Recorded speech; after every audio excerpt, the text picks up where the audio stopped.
She thought it was just a place to park. I knew it was the exact spot she'd regret choosing.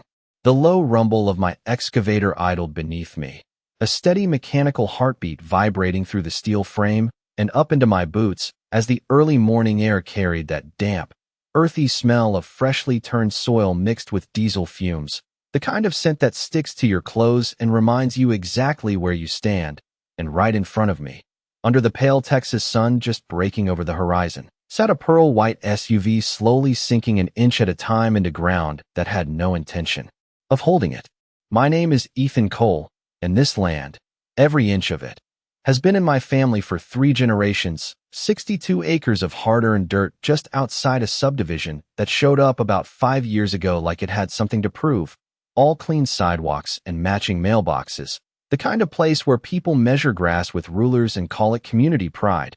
But to me, this land isn't just property, it's history, it's sweat. It's the sound of my father's boots crunching gravel at 5 a.m. and the smell of motor oil on his hands as he taught me how to run a machine before I could even reach the pedals. And I've spent my whole life respecting lines, fence lines, property lines, lines you don't cross unless you're ready to deal with what's on the other side. Brenda Whitmore never understood that. She rolled into Willow Creek Estates like she owned the place. HOA president within a year, driving that same white SUV like it was some kind of badge of authority, always smiling like she was doing you a favor while telling you everything you were doing wrong. And from day one, she had a problem with my farm, said it didn't match the aesthetic, said the equipment, the fencing. Even the smell of fertilizer was dragging down property values, like the land had to answer to her instead of the other way around. And at first it was just letters, complaints about noise, about dust, about things that had been here longer than her entire neighborhood combined. But then it turned into something else, something quieter and a lot more deliberate, survey flags showing up where they didn't belong. HOA trucks cutting across my pasture like it was a shortcut, little signs that said future access route hammered into dirt that wasn't theirs. And every time I pushed back, she'd smile that same tight smile and say, "We're just planning for the community's future," like that gave her permission to redraw lines that had been set decades before she ever showed up. The morning she parked her SUV out here, dead center in my lower field where I'd just turned the soil for spring planting, I knew she'd crossed from annoying into something else entirely, something I wasn't going to argue about anymore. Because while she saw empty land waiting to be claimed, I saw a boundary being tested, and I don't raise my voice when that happens. I don't make a scene. I just pay attention, I measure, I document, and I wait, because out here, patience isn't weakness, it's strategy. And as I watched that SUV settle deeper into ground softened by last night's irrigation, the faint hiss of hydraulics under my hand felt less like a tool and more like an answer she hadn't realized she was asking for. The first time I noticed something was off was not the SUV, not the complaints, not even the signs she kept planting like flags in someone else's territory. It was the way the ground itself started telling a different story, the way tire tracks cut across my lower field in patterns that did not belong to any work I had scheduled, wide suburban tires instead of the deep, aggressive tread of farm equipment, curving in lazy arcs like whoever drove them never once thought about where they were, only that they could be there. And that is when I started paying closer attention, not reacting, not confronting, just observing the way I was taught. Because on land like this, you do not guess, you verify. I pulled the original deed from the metal cabinet in my office, the same one my father kept locked with a key he wore around his neck, the paper worn soft at the edges but still clear where it mattered, boundary lines drawn in precise measurements, acres defined down to the foot, no shared access, no easements, nothing that even hinted at permission for anyone outside this family to step foot beyond. The fence line, and I cross-checked it with the county records online. Every coordinate matching exactly. Every line reaffirming the same simple truth. This land was private, always had been, and no homeowners association with matching mailboxes was going to rewrite that because it was convenient. The next step was documentation, not because I needed proof for myself, but because I knew how people like Brenda operated, loud when challenged, quiet when confronted with facts, and I wanted everything recorded before a single word was said. So I set up trail cameras along the edge of the field, small, weatherproof units mounted just high enough to catch a clear angle of anyone crossing over. The faint click of each device snapping into place, echoing in the still air like a promise I was making to myself that this would not turn into a shouting match. This would be handled clean, precise, undeniable. Within 48 hours, I had everything I needed. Footage of HOA trucks cutting across the grass, tires flattening soil that had taken weeks to prepare, a couple of residents following the same path like it had already been claimed, and then Brenda's SUV, rolling in slow and confident, stopping right in the center like she had finally decided to make it official, like parking there turned assumption into ownership. And the part that stuck with me was not the act itself, it was the way she stepped out, glanced around once, and walked away without hesitation. No note, no call, nothing. Just that same quiet certainty that rules did not apply to her if she believed in what she was doing.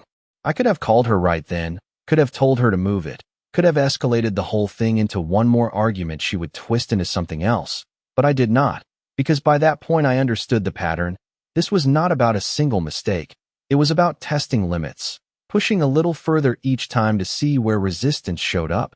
And the moment you react too early, you give them a line to push against. But if you let them go just far enough, they draw it themselves. And that is exactly what she did, because what she saw as an empty field was actually freshly turned soil, soft beneath the surface from irrigation I had run the night before, planned weeks in advance for planting. And as the sun climbed higher and the temperature started to rise, I watched from the edge of the property as the weight of that SUV began to settle, not dramatically, not all at once, just a slow, almost polite sinking, inch by inch, the kind you would miss if you were not looking for it. And that is when I knew I did not need to stop her. I just needed to let the land do what it has always done, hold its ground for those who respect it, and refuse it for those who do not. I let a full day pass before I did anything, not because I was unsure, but because timing matters more than action when you are dealing with people who think they are always in control. And by the next morning the ground had done exactly what I expected. The SUV had settled another 2 inches, the rear tires now pressed deep enough that the sidewalls bulged slightly. The kind of detail most people would not notice until it was too late. But I noticed everything. The angle, the weight, distribution, the way the soil held just enough to keep it stable while refusing to give it freedom. And that is when the phone started ringing. Not once, not twice, but 3 calls in under 10 minutes, all from numbers tied to the HOA office. And I let each one go to voicemail, because I already knew what they were going to say before they said it. By noon, Brenda showed up in person, her SUV now sitting lower than it had any right to be. The front end tilted just enough to tell the truth she was not ready to accept. And she stepped out with that same tight posture, sunglasses on, phone in hand, like she was walking into a meeting she expected to win. The crunch of gravel under her heels sharp against the quiet field as she approached me where I stood near the fence line, hands resting casually on the rail like I had all the time in the world. "Ethan, we need to talk," she said, her voice carrying that familiar edge of authority, like the conversation had already been decided somewhere in her mind. And I nodded once, not inviting, not resisting, just acknowledging that she had finally come to the right side of the property line to have it. She gestured back toward the SUV, her expression tightening as she saw how much it had sunk, and for a brief second, just a fraction of a moment, I saw something crack beneath that confidence. Not panic, not yet, but awareness, the kind that shows up when reality starts pushing back.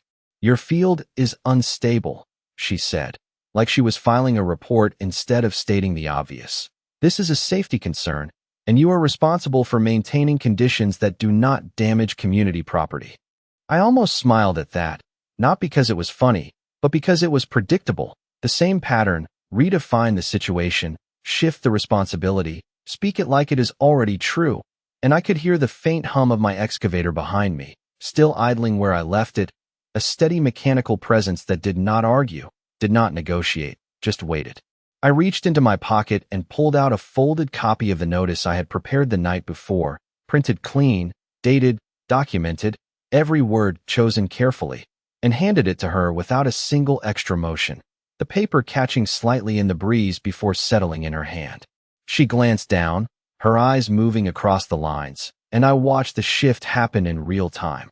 The moment where assumption meets documentation, where belief runs into fact, and it always looks the same: slower breathing, tighter grip, silence where there used to be certainty.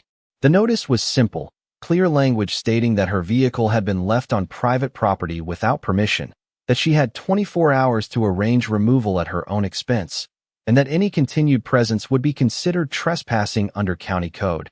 Nothing aggressive, nothing emotional, just the law written in plain terms she could not reinterpret. "This is unnecessary," she said, her voice lower now, controlled but thinner. "We are working on an access plan for this area, and you are interfering with community development." I shook my head once, slow, deliberate, not arguing, just correcting, because this was the part where lines had to be seen, not debated. "There is no access plan," I said, my voice even, steady. "There is no easement, no agreement, no shared use, and there never has been." And I let the silence sit after that, heavy and clear, the kind that does not invite response, only recognition. She looked back at the SUV again, really looked this time, noticing the way the tires were no longer level, the way the soil had started to grip around the edges, and the air shifted, not dramatically, but enough, like the moment before a storm when everything gets just a little too still. And as she stood there holding that notice, I could already see it. She was not thinking about whether she was right anymore. She was thinking about how to get out of something she had walked into on her own. And that was exactly where I needed her to be. She folded the notice once, clean and precise, like she was trying to fold the situation back into something manageable. But the paper did not change what it said, and neither did the ground beneath her vehicle, which had sunk just enough now that the front tires were beginning to press into the softened soil at an angle you could not ignore if you understood how weight worked, and I could see her calculating, not emotionally, but strategically, the way someone does when they realize control is slipping, and they need to find a way to reframe it before anyone else notices. "You cannot just trap a vehicle like this," she said, her voice tightening around the edges, not loud, not yet, but firm in that practiced way she used at HOA meetings, like repeating something made it true, and I leaned lightly against the fence, feeling the rough wood under my palm, steady, unmoved, the same fence line that had been there long before she ever decided this land needed improving. "I did not trap anything," I said, keeping my tone level, because tone matters when facts are on your side. "You parked on active farmland after being told not to cross the boundary. The ground is exactly what it is supposed to be." She glanced down at her shoes, the heels now picking up a thin layer of damp soil, and for the first time she stepped back, just a small movement, but enough to show she was no longer entirely comfortable standing where she had chosen to stand, and that detail mattered more than anything she said out loud. The air carried that familiar mix of sun warming the earth and diesel lingering from the idling excavator, and somewhere in the distance a pickup truck passed along the county road, its tires humming over asphalt, a reminder that the world outside this field kept moving while this moment stayed locked in place. "We can resolve this," she said after a pause, shifting her weight, her phone still in her hand but no longer raised like a tool. "There is no need to escalate this into something unnecessary." I nodded once, because that was the first honest thing she had said, even if she did not realize it, and I pushed off the fence, walking a few steps closer, not aggressive, not rushed, just closing the distance enough to make the line between us clear. "That notice gives you 24 hours, I said, tapping the folded paper lightly with 2 fingers. "You can call a tow company, you can bring in equipment, you can handle it however you want, as long as it stays within your responsibility." She let out a breath that sounded controlled but carried a hint of frustration underneath, the kind that builds when someone realizes their usual methods are not working, and she looked past me toward the excavator, really looking this time, taking in the bucket, the tracks, the position it was sitting in like it had already been placed with purpose, and I could almost see the connection forming, not fully, not yet, but enough to make her uneasy. "And if it is not moved?" she asked, her voice quieter now, measured, like she was testing the edges of the answer before committing to it. I let a second pass before responding, not to create drama, but because silence has weight when used right, and I wanted that weight to settle. "Then it stays exactly where it is," I said, "on private property, documented, recorded, and handled according to the law." And I did not need to say more than that, because the implication was already there, clear as the boundary line she had chosen to ignore. She looked back at the SUV again, the sun reflecting off the white paint now broken by thin lines of dirt creeping up along the lower panels, and the ground beneath it held firm in its quiet refusal, not collapsing, not shifting, just holding it exactly where it had settled. And in that moment, the entire situation had changed shape. No longer something she could talk her way out of, no longer a misunderstanding she could redefine, but a position she had placed herself in, 1 inch at a time, until there was nowhere left to step without consequences following her. And as she stood there with that notice in her hand and the field stretching out around her, I could tell she was starting to understand that this was not about winning an argument anymore. It was about getting out of a problem she had created, and for the first time since this started, she did not look like the one in charge. She did not argue after that, not right away, and that silence told me more than anything she could have said, because people like Brenda only go quiet when they are recalculating, when they are looking for a different angle to approach the same problem. And I watched her step back toward the SUV, her heels pressing into the soft soil just enough to leave marks that would not hold shape for long, the ground shifting slightly under her weight, like it was reminding her again that this was not solid territory, not for her. And she circled the vehicle once, slow, deliberate, her phone now raised as she took photos, not of the situation, but of how she could present it later, framing, adjusting, capturing just enough to tell a version of the story that fit her narrative. But even from where I stood, I could see the problem she could not photograph away. The tires were no longer sitting evenly. The rear end had dropped another inch, and the undercarriage was closer to the soil than any road was designed to handle. About 30 minutes later, the first truck showed up, a mid-sized tow rig from a company I recognized from town, the kind that handles roadside calls, not situations like this, and the driver stepped out, took one look at the SUV, then at the ground, and I could see it in his posture before he even spoke, that subtle shift from confidence to caution, the way his shoulders squared up as he walked closer, boots pressing into the same soft earth that had already made its point. And Brenda met him halfway, talking fast, pointing, explaining, her hand cutting through the air in sharp motions like she could direct the outcome if she just said it clearly enough. The driver crouched near the rear tire, pressed his hand lightly into the soil, then stood back up and shook his head once, slow, firm, and even from a distance I could read his lips well enough to catch the important part. I cannot pull it out like this. And Brenda's posture stiffened immediately, her head tilting slightly as if she had misheard him, which she had not, and she said something back, sharper this time, her tone rising just enough to carry across the field, but he did not change. His stance did not move toward his equipment, just stood there and repeated himself with the same calm certainty, the kind that comes from experience, not opinion. I walked over then, not rushing, just closing the distance as the diesel engine of my excavator idled behind me, that steady hum filling the space between us like a constant reminder of what tools were available and who understood how to use them. And the driver glanced at me as I approached, recognition flickering for a second before settling into something more neutral, professional. "Ground is too soft," he said, gesturing toward the SUV. "If I try to pull it from here, I risk more damage, and I am not equipped for recovery like this." Brenda turned toward me immediately, seizing on the word damage like it was a lever she could use. "You hear that?" she said, her voice sharper now. "Your field is causing damage to my vehicle. You are responsible for this." I held her gaze for a second, then looked back at the driver, not dismissing her, just choosing where the conversation actually mattered. "He is right," I said calmly. "This is not a standard tow. This is recovery on private land, different equipment, different setup," and the driver nodded once in agreement, clearly more interested in the practical side than the argument forming around it. "I can call a heavy recovery unit," he added, "but it will not be cheap, and they will need access clearance and stable ground to operate." The word clearance hung there for a second, and I could see Brenda hesitate, just a fraction, because now the situation had shifted again, from something she thought she could control to something that required permission, my permission, and that was not a position she was used to being in.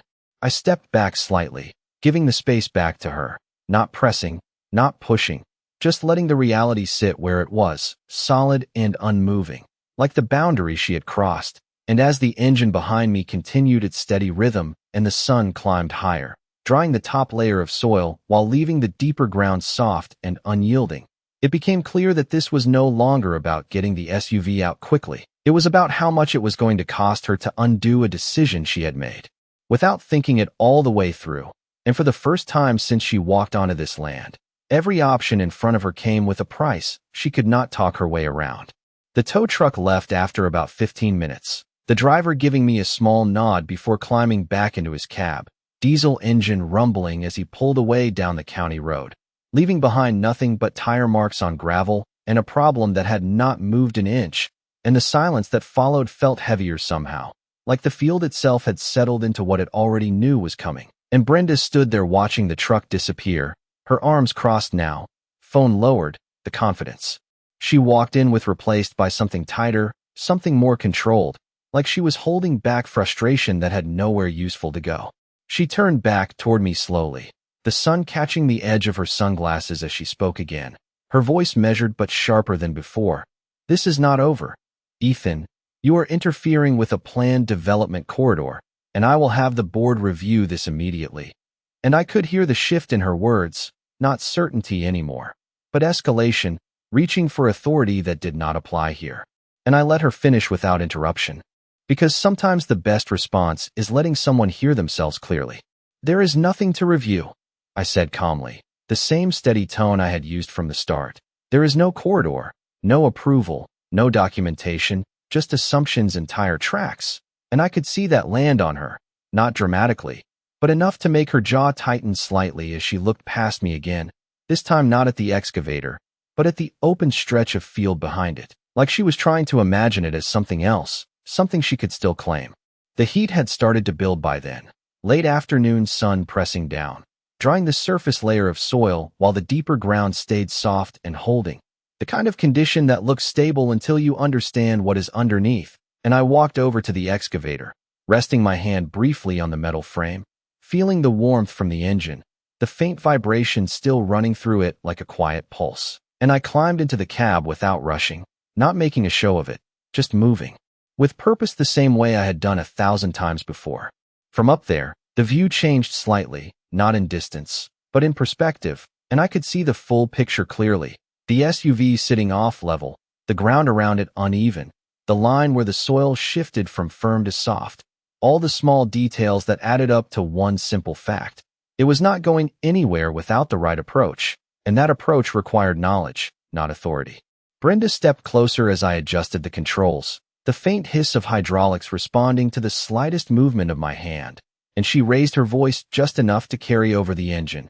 You are not seriously going to make this worse, she said, the edge back in her tone, but thinner now, less certain, and I looked down at her from the cab, not dismissive, just steady. The way you look at someone who is still trying to argue with a situation that has already been decided. I am not making anything worse, I said, my voice even over the hum of the machine. I am making sure it stays exactly where it belongs until it is handled correctly. And that was the difference she still did not want to accept. This was not about escalation. It was about containment, about keeping the problem from spreading beyond the boundaries she had already crossed. I eased the bucket down slowly, not touching the vehicle, not even close, just positioning it near the edge of the disturbed soil, the metal teeth pressing lightly into the ground with a dull, controlled sound, and I began to move the earth around the perimeter, careful, precise, creating space where there had been none, not trapping, not damaging, just reshaping the surface so the situation became exactly what it already was. A vehicle sitting in the middle of private farmland without permission and without an easy way out. The soil shifted in slow, deliberate movements, each pass of the bucket pulling it back, forming a shallow boundary around the SUV, visible, undeniable, and as the engine continued its steady rhythm and the smell of diesel mixed with fresh earth filled the air, I could feel the moment settle into place, not dramatic, not loud, just final in a way that did not need explanation. And when I looked back down, Brenda was no longer speaking, no longer directing, just watching as the field, my field, quietly reasserted exactly where the line had always been. By the time the sun dipped lower and the light shifted from harsh white to that warm amber that stretches shadows across the field, the shape of the situation had changed completely, not because anything dramatic had happened, but because everything had settled exactly where it was supposed to. The SUV now sitting in a shallow cradle of turned earth, not damaged, not touched, just surrounded by ground that no longer offered a simple path out. And I shut down the excavator with a slow turn of the key, the engine winding down from its steady rumble into silence, leaving behind that faint ticking sound of cooling metal and the smell of diesel hanging in the air like the last word in a conversation that did not need repeating. Brenda had not left, and that in itself said a lot, because people like her usually retreat the moment control slips too far, but instead she stayed near the edge of the field, pacing in short, controlled steps, phone pressed to her ear now, her voice low but urgent, and I did not need to hear every word to understand the tone. She was explaining, justifying, trying to pull authority from somewhere outside this field to solve a problem that existed entirely within it. About 20 minutes later, another vehicle arrived, not a tow truck this time, but a county sheriff's SUV, dust trailing behind it as it rolled up and came to a stop near the fence line, and I watched as the deputy stepped out, adjusting his hat against the fading light, his eyes scanning the field, taking in the excavator, the SUV, the disturbed soil, and then settling on Brenda as she walked toward him with quick, purposeful steps, already talking before she even reached him, her hand gesturing back toward the vehicle like she was presenting evidence in her favor. The deputy listened without interrupting, his posture relaxed but attentive, and when she finished, he turned his gaze toward me, giving a small nod before walking over, boots crunching softly over the gravel and then sinking just slightly as he stepped onto the softer ground. And I met him halfway, not defensive, not eager, just steady, the same way I had handled everything else up to this point. "Evening," he said, his voice calm, professional, the kind that carries weight without needing to raise volume. And I returned the greeting, the air between us clear, uncomplicated, because facts have a way of simplifying things when they are laid out properly. He asked a few questions, simple ones, about property lines, about permission, about how long the vehicle had been there, and I answered each one directly, no extra details, no emotion, just the sequence of events exactly as they happened. And then I handed him a copy of the notice, along with a printout of the property map I had pulled earlier, the lines marked clean and precise, showing exactly where the boundary sat in relation to where the SUV now rested. He studied it for a moment, then glanced back toward the vehicle, his eyes narrowing slightly as he took in the position, the angle, the surrounding soil, and then he walked over to inspect it more closely, crouching near the rear tire, pressing his hand into the ground just like the tow driver had done, feeling the same softness, the same resistance. And when he stood back up, there was no confusion in his expression, just a quiet understanding of what he was looking at. Brenda stepped in again at that point, her voice sharper now, frustration edging into it as she tried to redirect the situation, talking about community plans, about shared access, about responsibility, but the deputy held up a hand gently, not dismissing her, just pausing her long enough to bring the conversation back to where it needed to be. And when he spoke, his tone did not change, still calm, still even, but there was a finality to it that cut through everything else. "Ma'am," he said, "this is private property, and without documented permission or an easement, you cannot leave a vehicle here." And the words hung there in the cooling air, simple, direct, and impossible to reinterpret, and I watched as that landed on her, not all at once, but enough to shift something deeper, because this was no longer a disagreement between neighbors or a matter she could escalate through her usual channels. This was the line drawn by someone who had no stake in the argument, only in the facts. And as the last light of the day stretched across the field and the shadows grew longer around the SUV, it became clear that everything had aligned exactly where it needed to, not because I forced it, but because I let it unfold the way it was always going to when the truth was given enough space to stand on its own. The deputy let that silence sit for a moment after his words, the kind of pause that gives reality time to settle in, and I watched Brenda's posture shift again, not as sharp as before, not as certain, her shoulders tightening slightly as she looked from him to the SUV and back again like she was trying to find a version of this where she still had control, but there was nothing left to reinterpret, no angle that changed what was already clear. "So what are my options?" she asked finally, her voice lower now, measured in a way that sounded less like authority and more like calculation, and the deputy glanced once more at the vehicle, then at the ground around it, his expression steady, practical. "You will need to arrange proper recovery," he said. "Heavy equipment, controlled access, and permission from the property owner." And he nodded slightly in my direction when he said that last part, not emphasizing it, just acknowledging the obvious. And that small motion carried more weight than anything else said so far. Brenda followed his gaze toward me, and for a second she just stood there, the wind moving lightly across the field, carrying that mix of dry grass and turned soil. The air cooler now as evening settled in, and I could see the moment she realized that every path forward went through the same point, not around it, not over it, but directly through it. "Fine," she said after a breath, the word coming out controlled but tight, like it cost more than she wanted to admit. "Then I will arrange for the proper equipment," and she paused, just long enough to make the next part deliberate. "With your cooperation." I did not answer immediately, not to create tension, but because clarity matters more than speed in moments like this, and I stepped closer to the fence again, resting my hand on the same worn wood, grounding the conversation back where it belonged. "Access can be arranged," I said, my voice steady. "Even with written agreement, liability coverage, and confirmation of scope." And I kept it simple, no extra words, no emotion, just the conditions that made sense for the land and the situation, and I saw it again. That brief tightening in her expression, not surprise, but resistance meeting structure, the kind that cannot be pushed through without consequence. The deputy gave a small nod, clearly satisfied that the direction was now practical instead of argumentative, and he stepped back slightly, giving both of us space, his role shifting from intervention to observation now that the facts had done their work. Brenda exhaled slowly, looking back at her SUV one more time. The way it sat there unchanged, quiet, unmoving, the shallow boundary of soil around it catching the last light of the day. Not dramatic, not aggressive, just present in a way that could not be ignored, and for the first time since this started, she did not try to redefine it, did not try to claim it as something else. She just saw it for what it was. "You will have the agreement by morning," she said, her voice more controlled now, less edge, more precision, like she had finally shifted from assumption to process. And I nodded once, not as approval, not as concession, just acknowledgement that she had stepped into the only path that had ever been available. The deputy turned then, heading back toward his vehicle, boots crunching lightly as he moved off the softer ground, and the fading sunlight stretched long shadows across the field, the kind that make everything look more defined, more honest.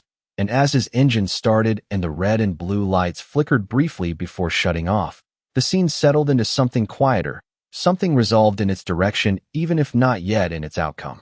Brenda stood there a moment longer, then turned without another word, walking back toward the edge of the property, her steps slower now, more careful, as if she finally understood that every inch of this ground mattered. And as she reached the fence line and paused briefly before stepping back onto what she considered safe territory, I stayed where I was, listening to the evening settle in, the distant hum of the road, the faint rustle of wind through dry grass, and behind me, the excavator sat still and silent, its work already done without ever needing to touch what was never supposed to be there in the first place. The next morning came in quiet, the kind of early light that rolls across open land like it has all the time in the world, and I was already out by the fence line with a cup of coffee in my hand, the steam mixing with the cool air while the field sat exactly as I left it, undisturbed, the SUV still resting in its shallow cradle of earth, unchanged except for the way the soil had firmed slightly along the edges overnight, holding its shape more clearly now, like the land itself had finished, settling into its decision. Around 9, the first truck rolled in, not the small tow rig from before, but a full heavy recovery unit, wide tires, reinforced winch system, the kind of equipment built for situations where weight and ground conditions actually matter, and behind it came a second vehicle, a flatbed carrying additional stabilizing gear, everything moving slower, more deliberate, no assumptions this time, just process. Brenda stepped out from the passenger side, dressed the same as always, composed, controlled, but there was a difference in how she moved now, more measured, more aware of where she placed each step, and she held a folder in her hand as she walked toward me, not rushing, not hesitating, just following the path that had finally been made clear to her. "Here is the agreement," she said, handing it over, her voice steady, stripped of the edge it carried before, and I took it, flipping through the pages, reading each line carefully. Liability coverage confirmed, scope defined, acknowledgement of private property stated in plain language, everything documented the way it should have been from the start, and I nodded once when I was done, folding it back neatly before handing it to the recovery supervisor for reference. The operation itself was slow, careful, almost quiet in the way professionals handle something that could go wrong if rushed, stabilizing mats laid down to distribute weight, winch lines set at precise angles, the hum of engines low and controlled instead of aggressive, and I stood off to the side, watching, not interfering, just observing the way experience and respect for the situation replaced the kind of shortcuts that had caused all of this in the first place. It took over an hour to free the SUV completely, the ground resisting just enough to remind everyone involved that it had not given in easily, but eventually the vehicle was lifted, guided, and secured onto the flatbed, dirt clinging to the lower panels, not damage, just evidence, and as it rolled away slowly toward the road, the field returned to stillness behind it. The disturbed soil left as the only visible sign that anything had happened at all. Brenda did not say much after that, just a brief nod in my direction before turning to follow the truck, her steps steady, no longer rushed, and there was no need for anything else, no argument, no final word, because everything that needed to be said had already been handled through action, through process, through letting reality take its course without interference. I walked back out into the field once the equipment cleared, boots pressing into the soil that was already beginning to dry under the late morning sun, and I could see the outline where the SUV had been, the impression it left behind not as damage, but as a reminder, a clear shape marking exactly where a line had been crossed and then corrected.